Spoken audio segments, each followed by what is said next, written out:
Pastor Doug here from Crossroads. It's great to be with you. I hope that today's message will draw you closer to Jesus. When I was 13, my family got a chance to go on vacation in California. And so we took full advantage of it. We did all the stuff you do out there. We went to the beach, we went to the Santa Monica Pier, we went to Disneyland. But the thing I was most excited about was getting to go to Universal Studios. I was a movie fanatic even back then. And so we got to go to Universal Studios to the backlot tour. We're going to see movie sets and movie rides, and it was going to be great. Now, through some connection with my mom, she had somebody from work, I think, who could provide us with tickets. And so we showed up to Universal Studios, and we went to the will call window. And lo and behold, there were 5 tickets for our family of 4. And we came off the side, and we're like, oh, wow, okay, all right. What do we do with this extra ticket? And I think it was probably my dad or something said, let's give it away to somebody. And what was really cool about this is he allowed my brother and I to participate in picking out who we got to give the ticket to. And I remember feeling like that was such a cool experience, and that was such a cool thing to do. So we picked out this dad and his 10-year-old son, and we gave him the ticket. And it stuck out in my mind because I remember feeling really excited about that opportunity. I remember feeling really, really good about being able to do that. And just this bit of I don't know, it probably wasn't the first time, but it was one memory of mine when I was younger that sticks out of, in some small way, in some little bit, I got the opportunity to participate in making an impact on somebody in just even a minor way to make their day better. And I thought that was really cool. And I enjoyed that. Now, I think for most of us want to live lives of impact. We want to be able to make a difference in the world. We want to live lives of meaning and purpose. Now, those of us who follow Jesus, we know we are called to reach people. We are called to reach people. But many of us struggle with how. How do we do that? For some of us who say, you know what, I'm just not an evangelist. I am not that person. Others say, I'm not a real outgoing person. I just don't have the personality that makes it easy to do that. And maybe for others of you, you've seen outreach opportunities, or you've seen things that people have done in the past and you didn't like them. Or maybe you even participated in some of them that you didn't like. And so it's just really difficult sometimes for some of us. How do we do that? How do we reach people for Jesus? And then what Pastor Doug talked about in our sermon last week is many people, when they talk about how they came to Jesus, reference conversations and friendships with people around them. So, what if there was a way for you to have an impact on the world around you? To live a life where people actually started coming to you and asking you about your faith. A way that would deepen your relationships. And it just by integrating a few habits into your daily life. Well, that's what this series is all about. This series is called Surprise the World. And there's 5 specific habits for this series that we're going to be diving into. And if we integrate these habits into our life, it will cause us to be more missional. It will allow us to reach more people, not with the bullhorn, but with daily habits. And it will help us live questionable, intriguing lives to the people around us. And those 5 habits are bless, eat, listen, learn, and sent. And today we are going to be taking a deep dive in that first habit, to bless. And with each one of these habits comes a challenge. And this challenge is designed to kind of give you handles on how you can work at making this a habit. So the challenge right up front is to bless 3 people each week, at least one of whom is not a member of the church. That's your challenge. Now, if we're going to do this, if we're going to take on this blessing challenge, we probably should talk about what it actually means to bless people. So let's do that a little bit. What is the definition of bless? We'll start there. To bless someone is to confer or invoke divine favor upon, to ask God to look favorably upon someone. In other words, to cause prosperity and happiness in someone else. A blessing is something that can build others up, that can encourage others, that can relieve a burden. And this first habit is all about us becoming people who bless other people, to become blessers. Now, why is blessed one of the habits? Why is this one of the big 5 habits that we're talking about? What difference does blessing actually make?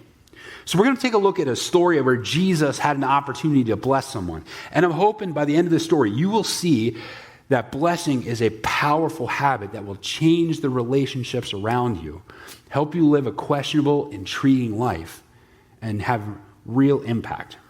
So we're going to be in John chapter 2. And we're going to be starting out right at the beginning of verse 1. And it says this: On the 3rd day, a wedding took place at Cana in Galilee. Jesus' mother was there, and Jesus and his disciples had also been invited to the wedding. When the wine was gone, Jesus' mother said to him, "They have no more wine." Now, a little bit of background on Jewish weddings.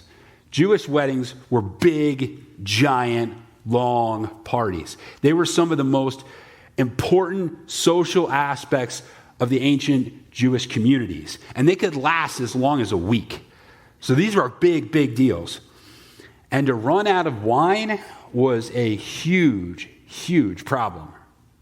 It would have been a major social embarrassment for the couple, for their family. See, failure to provide hospitality in that culture would have been a major, major disgrace. See, this was a tight-knit community, and that would not have been forgotten quickly. It would have had far-reaching implications for them and their future life. It is not exactly a great way to start out as a couple. So this is a big problem. And if you've ever been embarrassed in front of people, if you've ever experienced being socially shunned, you can understand that this can be a major devastation. It can have huge devastating effects. So Mary hones in on this. Mary spots the problem, and Mary understands the implications of what's going on here. And she decides, I'm going to take an active role in helping this problem get fixed. Mary saw this problem as an opportunity to provide a blessing. See, when you make blessing a habit, you begin to see and recognize opportunities to bless others. So Mary goes to Jesus. And Jesus kind of tacitly objects to having to get involved here. So in verse 4, he says, "Woman, why do you involve me?" Jesus replied, "My hour has not yet come." So Mary then proceeds to ignore Jesus and ignore his objections. She says, his mother said to the servants, "Do whatever he tells you." Now, this is like kind of a classic mother tactic. I'm going to tell you to do something, and then I'm just going to ignore when you object and assume you're going to do it anyway. And that's exactly what happens. But Mary is dedicated to acting. See, people with the habit of blessing act. See, recognition of an opportunity is one thing. Acting is something else entirely.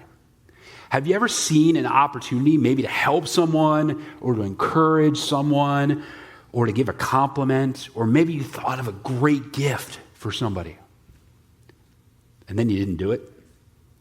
You ever experienced that? Probably most of us have. Maybe we even feel a little bit of regret about it. Acting on the opportunities is majorly important. So, Mary recruits Jesus. Jesus gets on with the helping. Verse 6. Nearby stood 6 stone water jars, the kind that were used by the Jews for ceremonial washing, each holding from 20 to 30 gallons. Jesus said to the servants, "Fill the jars with water." So they filled them to the brim. Then he told them, "Now draw some out and take it to the master of the banquet." And they did so. So Jesus has the servants gather these big jars of water, and then he proceeds to turn that water into wine. So what do we learn from that? Well, we learn that in order to bless people, we got to provide them with alcohol. In fact, we're going to take this super seriously. You think that construction was just about the floor? It was actually about us installing a secret microbrewery. And then we start the sommelier classes next week. That's probably an over-literal reading of this story. But what we actually see here is that Jesus steps in to relieve someone else's burden. See, blessers are burden relievers.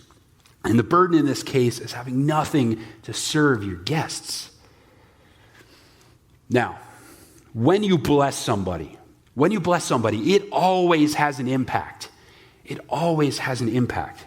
So what impact did Jesus' blessing of turning the water into the wine, what blessing did that have? What was the impact there? So let's look at verse 9. And the master of the banquet tasted the water that had been turned into wine. He did not realize where it had come from, though the servants had drawn the water new. We'll continue on here. Then he called the bridegroom aside and said, everyone brings out the choice wine first and then the cheaper wine after the guests have had too much to drink. But you have saved the best until now. All right. Blessing always has an impact.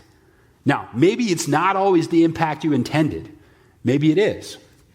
But it always has an impact, and it always has a ripple effect.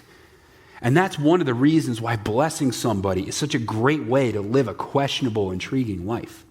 So let's look at specifically how it impacted some of the people in this story. And we're going to begin with the master of the banquet.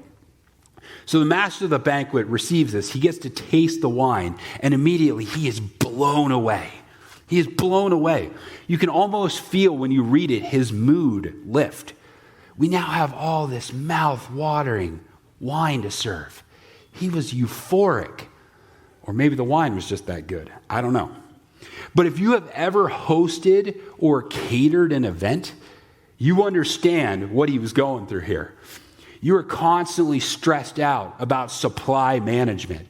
How many people are going to show up? Do I have enough food? There's always extra people that show up. How many extra people do I plan for? What if people eat more than I am anticipating? And it's always a stressful thing to do. And then if you run out, then you have to explain to everybody that you ran out. That's a really bad day. That's a really bad day. So when he all of a sudden realizes there's more wine, he is highly encouraged. Now, this is kind of an unintended consequence of Jesus' blessing. I don't know that he was necessarily intending to encourage the master of the banquet, but as a result of the blessing, he did. And that's the impact blessings can have. See, blessers are also encouragers. Let's take a look at another person impacted. And that person is the groom, of course. Going back to verse 10 there, he said, then he called the bridegroom aside and said, everyone brings out the choice wine first, and then the cheaper wine after the guests have had too much to drink. But you have saved the best until now. See, the master of the banquet doesn't know where the wine came from. So he goes to the groom and he assumes it was a strategic choice on the groom's part. He's amazed at the quality of the wine. Now, just as a brief aside here, something I want to hit on. Jesus didn't just make wine. Jesus made great wine. And this was not what people would have expected. Jesus cared about quality. Now, had he just done mediocre wine, nobody would have cared. It would still have been a blessing because they would have still had more to serve and nobody would have noticed or been anywhere the other wine. But Jesus wasn't having any of that. He wasn't going to get like the gas station end cap display wine. No, he was going to do like the hidden wine cellar wine, like the kind you have to flip a switch and then the spiral staircase appears in the floor and you got to go down and get it. That kind of wine.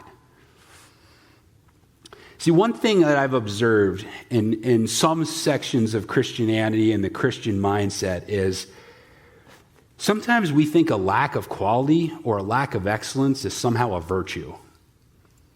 And it isn't. It isn't.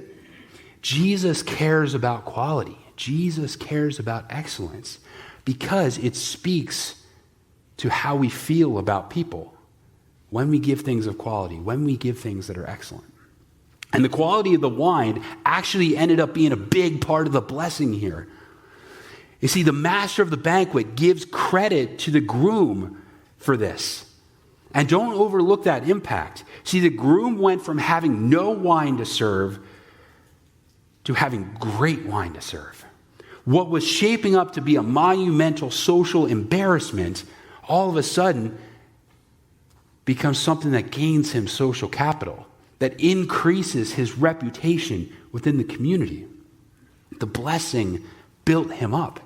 It's shown him and his family in a great light. See, blessers also build up other people. And the ripple effect of the blessing just continues radiating out and out and out. It hits the master.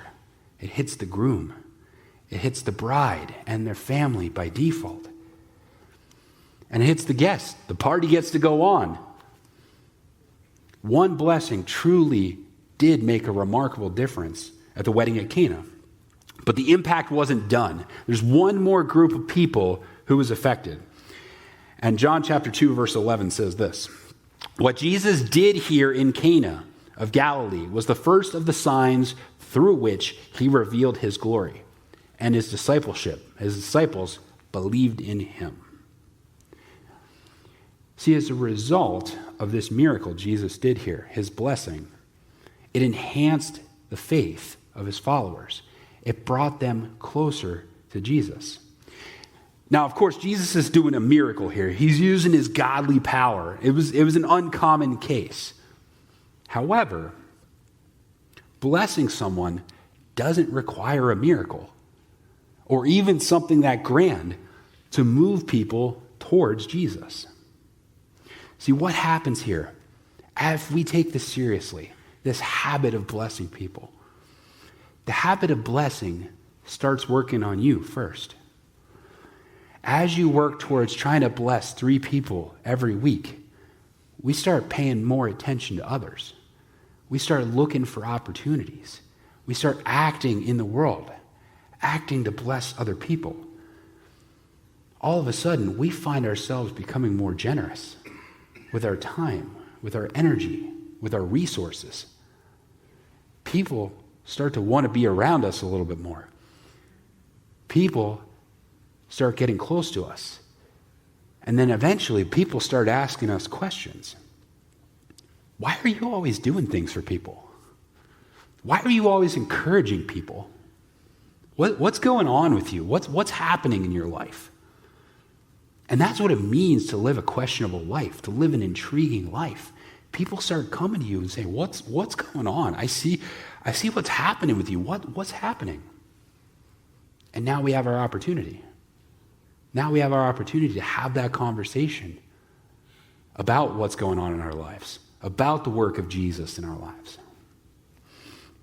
See, every single one of us is capable of having that kind of an impact on people.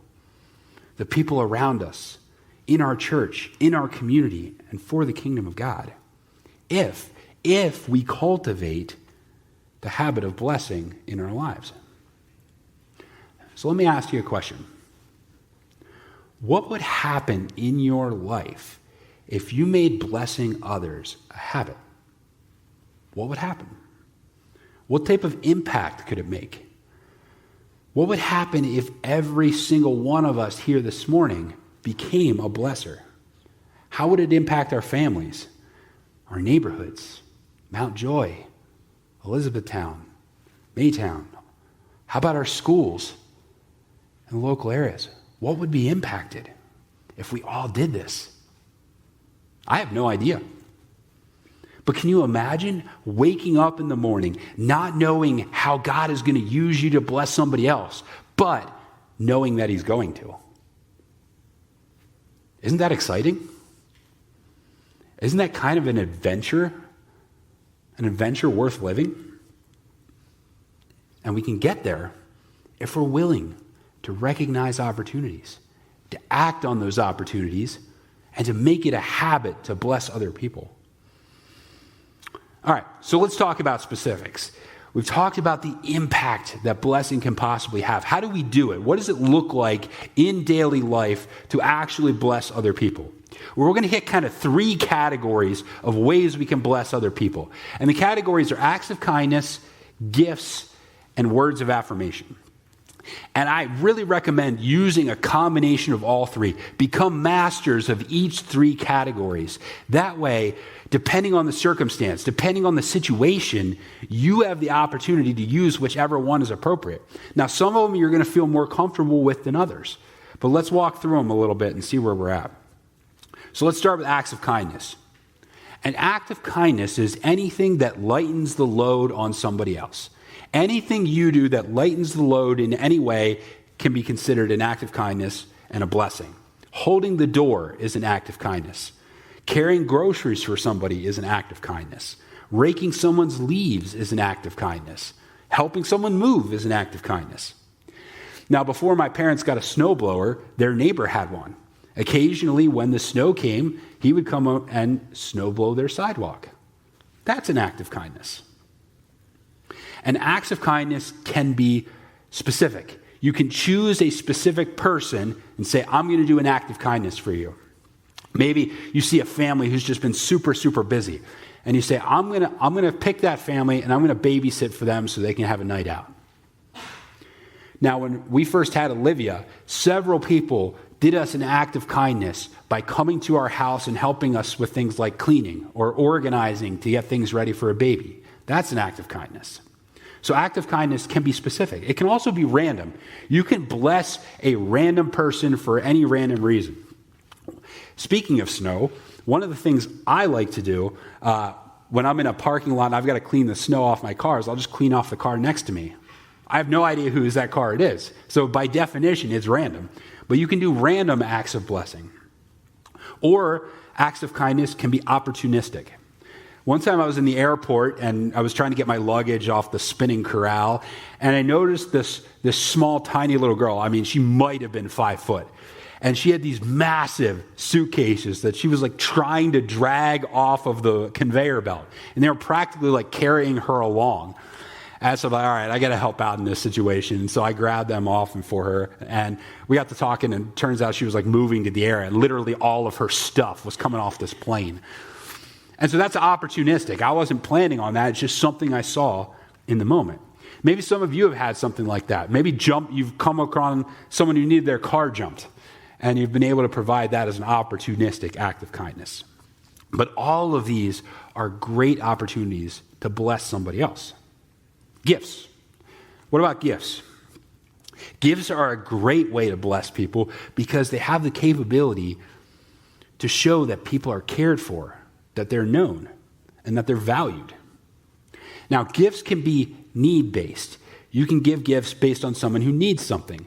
If you know a family is struggling financially, maybe a donation of a week's worth of groceries is a great way to give a gift based on need. Or someone's moving into a brand new house and you have extra furniture and they need some more furniture to help out. That is an awesome way to give based on need. But gifts don't have to be based on need. They can be random or they can be thoughtful. One really good example of a thoughtful gift, if you've ever been in Pastor Jeff's office, he has this cool poster that looks like a baseball card. And it's actually like the lead singer from one of his favorite bands dressed up in Phillies garb. And it was given out as a special edition when they played a concert at one of the Phillies games. And he really wanted one of these posters and missed out on his opportunity to get it.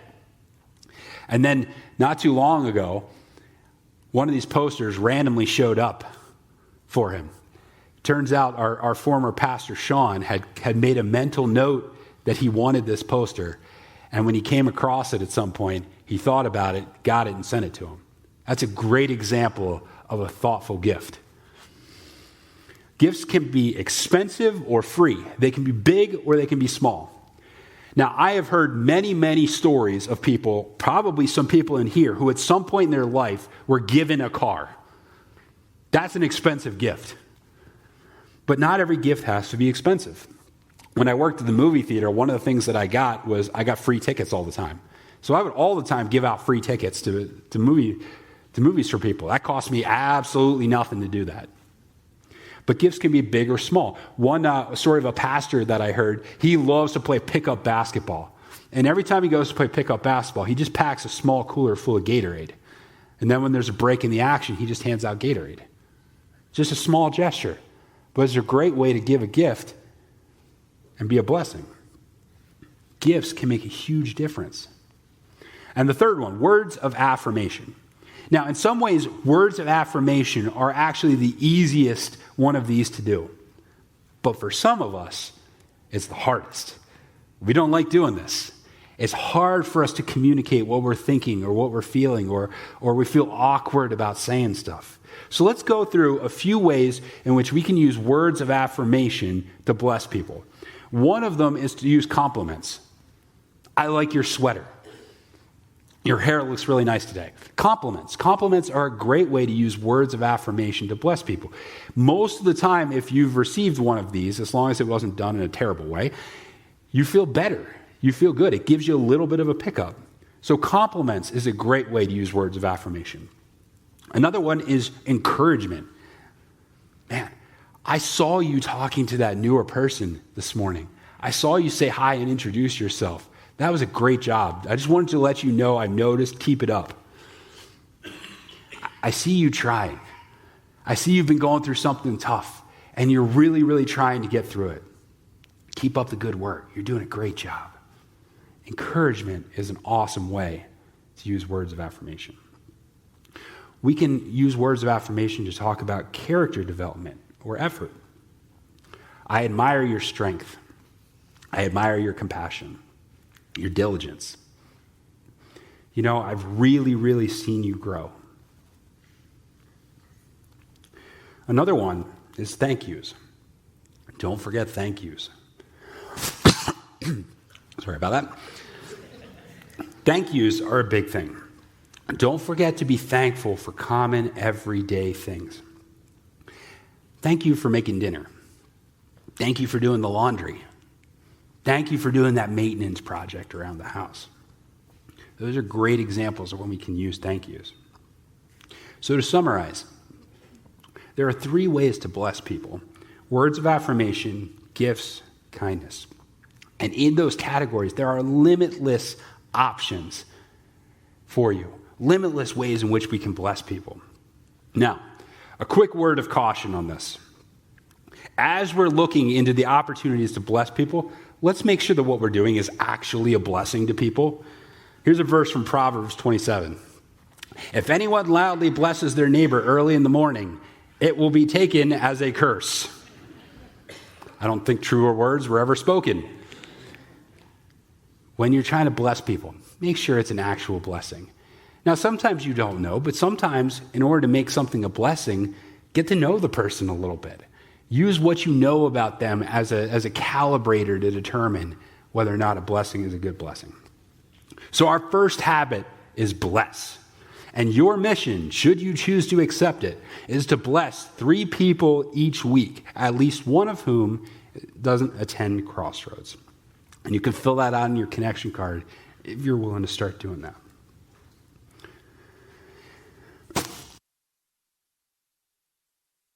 This is not a short-term thing. This is supposed to be something that's a regular habit. We're not just going to say, hey, let's do it this week and then we're done with it. We want you to integrate this into your life on a weekly basis. And it's an entirely different mindset. Think of it as the difference between a diet and eating healthy. A diet is something you grit through for a short amount of time. Eating healthy is a lifestyle. Short-term versus long-term. And on average, research tells us it takes at least 3 weeks of doing something in order for it to start becoming set as a habit in our lives. So as we look to start blessing people, think about how you can continue doing this, how you can integrate it into your daily life. Now, this is a great opportunity to connect with your community group when you talk about this. Come up with strategies, come out with ways in which you can do this. And if you haven't yet signed up for a group, now's the time. Now's the time. Come see me out there. We'll get you signed up. Let's pray.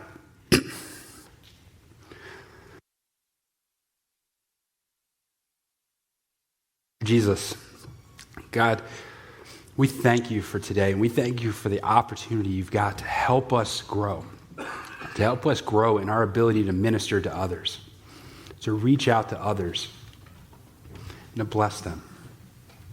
God, as we look at trying to integrate these 5 habits into our lives, God, would you give us strength and conviction to be able to do it? That we would learn to bless other people. And that we would take it seriously. God, there's so much good we can do. There's so many ways in which we can impact others. Well, let's see what you have in store for us. In your name, amen. Thanks again for listening. Any step you take towards Jesus is a step in the right direction. You can find out more about us at crbic.org. That's crbic.org.